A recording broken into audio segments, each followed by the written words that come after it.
Right, thanks for the information Srikanth.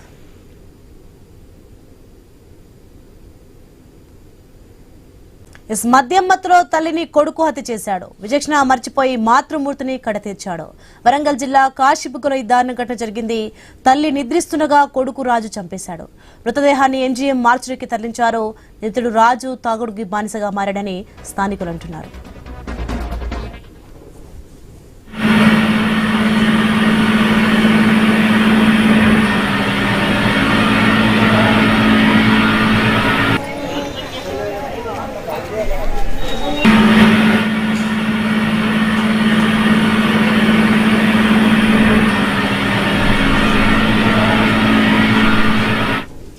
Right, ఇదే అంశానికి సంబంధించి మరింత సమాచారం మా ప్రతినిధి ప్రశాంత్ ఫోన్లలో అందిస్తారు. ఎస్ ప్రశాంత్, మనం చూస్తున్నాం వరంగల్ జిల్లా కాశీబుగ్గలో దారుణ ఘటన చోటు చేసుకుంది.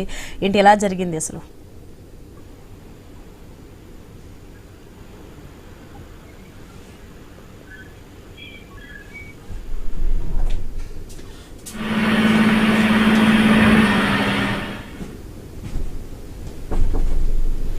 వరంగల్లో దారుణం చోటు చేసుకుంది. మద్యం మత్తులో కన్న తల్లినే కసాయి కొడుకు బండరాయితో మోదీ చంపిన ఘటన కలకలం రేగుతుంది. వరంగల్లోని కాశీబుగ్గలోని కూరపాటి వెంకటమ్మ నిద్రిస్తుండగా తన కుమారుడు మద్యం మత్తులో వచ్చి డబ్బుల కోసం వేధించడమే కాకుండా బండరాయితో మోదీ హత్య చేసి ఆ కన్న తల్లిని చంపిన ఘటన చోటు చేసుకుంది. అయితే వెంటనే స్థానికులు సమాచారం అందించడంతో ఘటనా స్థలానికి చేరుకున్న పోలీసులు కూరపాటి వెంకటమ్మ మృతదేహాన్ని వరంగల్ ఎంజీఎం పోస్ట్ మార్టం కి తరలించారు. అదేవిధంగా మద్యం మత్తులో అక్కడే ఉన్న కొడుకు రాజును నిందితుడిని కూడా అదుపులోకి తీసుకుని పోలీసులు విచారిస్తున్నారు. అయితే అతను నిందితుడు రాజు పూర్తిగా మద్యానికి బానిసైనట్లు పోలీసులు గుర్తించారు.